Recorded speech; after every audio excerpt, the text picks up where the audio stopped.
Semak semula kes jenayah Adam Radlan diputuskan 28 Ogos ini.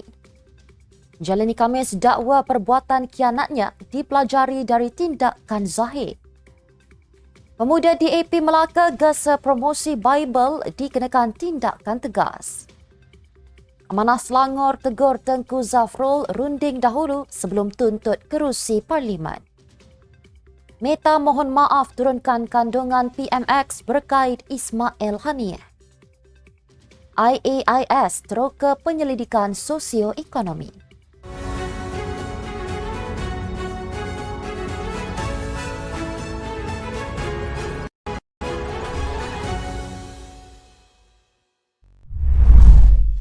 Bismillahirrahmanirrahim. Assalamualaikum dan salam Malaysia Madani. Bersama saya Mira Kilah dalam Netstab News edisi tengah hari. Jangan lupa ikuti kami di semua platform Netstab Malaysia.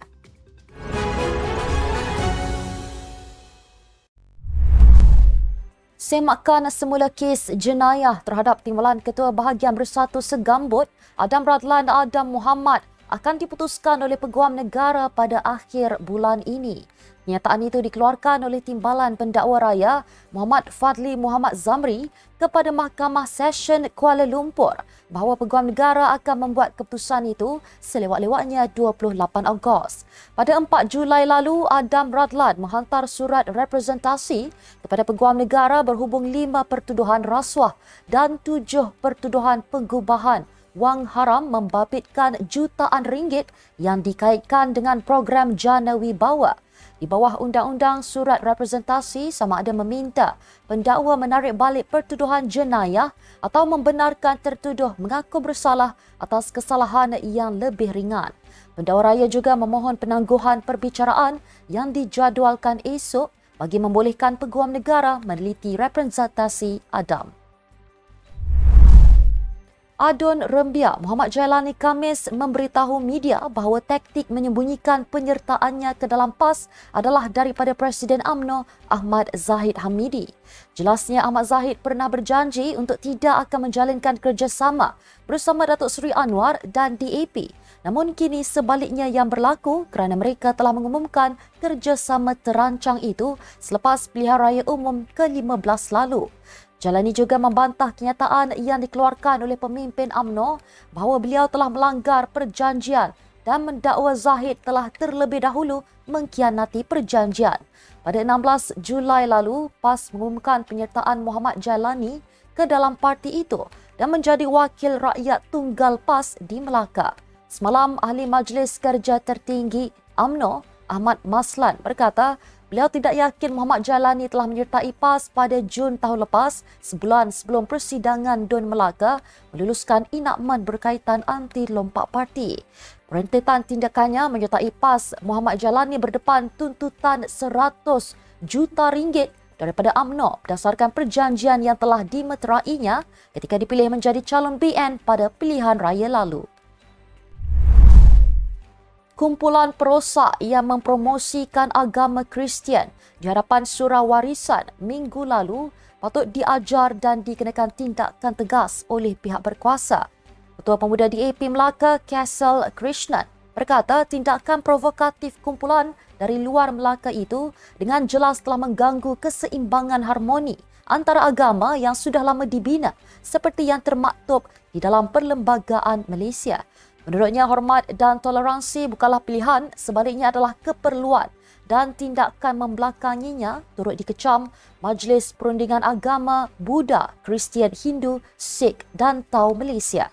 Menerusi kenyataannya, gereja-gereja dan kumpulan Kristian di Melaka sentiasa menjalankan aktiviti awam dengan kebijaksanaan dan kewaspadaan, menjalin hubungan mesra dengan pemimpin agama lain. Beliau juga tegaskan isu ini tidak seharusnya menjadi tunggangan yang akan memecah belahkan masyarakat, sebaliknya perlu berusaha untuk mengekalkan keharmonian. Amanah Selangor menegur UMNO Kota Raja pimpinan Tengku Zafrul Abdul Aziz kerana menuntut kerusi secara terbuka bagi PRU16. Timbalan Pengerusi Azli Yusof mengajak UMNO membincangkan pembahagian kerusi dalam rundingan antara gabungan yang antara lain akan mempertimbangkan kebolehan sesuatu parti memenangi sesebuah kerusi.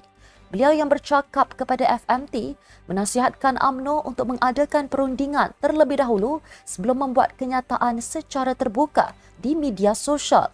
Sebelum ini, Ketua UMNO Kota Raja Tengku Zafrul Aziz ketika berucap di mesyuarat bahagian semalam menuntut sama ada Parlimen Kota Raja atau mana-mana DUN di bawahnya iaitu Sentosa, Sungai Kandis atau Kota Kemuning diberikan kepada UMNO.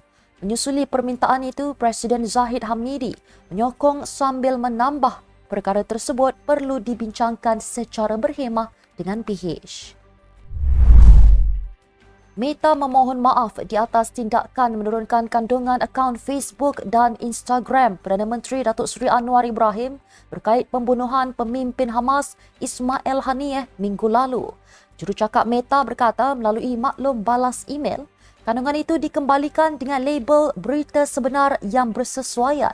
Semalam, kerajaan menuntut permohonan maaf daripada Meta, syarikat induk Facebook dan Instagram kerana menurunkan beberapa hantaran media sosial Datuk Seri Anwar berkait Ismail. Pejabat Perdana Menteri PMO berkata, tuntutan itu dibuat ketika Menteri Komunikasi Fahmi Fazil dan Pengerusi Suruhanjaya Komunikasi dan Multimedia Malaysia SKMM Salim Fatih Din bertemu dengan wakil Meta semalam. Dalam kenyataan, PMO turut menuntut penjelasan terperinci atas tindakan Meta. Hantaran diturunkan Meta termasuk melibatkan kenyataan takziah Datuk Seri Anwar kepada pemergian Ismail selepas pemimpin Palestin itu terbunuh di Tehran, Iran pada 31 Julai lalu. Institut Kajian Tinggi Islam Antarabangsa Malaysia IAIS terus melebarkan sayap penyelidikannya apabila menandatangani memorandum persefahaman MOU dengan IAIS dan Islam and Liberty Network ILN. MOU ini penting dalam mewujudkan jaringan persahabatan dalam program penyelidikan kolaboratif antara kedua-dua pihak. Melalui inisiatif ini, IAIS akan menjadi hos bagi latihan para sarjana untuk tempoh 1 tahun dalam menjalankan pendidikan seminar mengenai prinsip asas objektif Islam dan kaitannya dengan sosioekonomi kontemporari, khususnya terhadap isu kebebasan ekonomi individu dan institusi. Hasil projek pendidikan ini dijangka dikongsi melalui program penglibatan awam dan bahan penerbitan, khususnya taklimat dasar.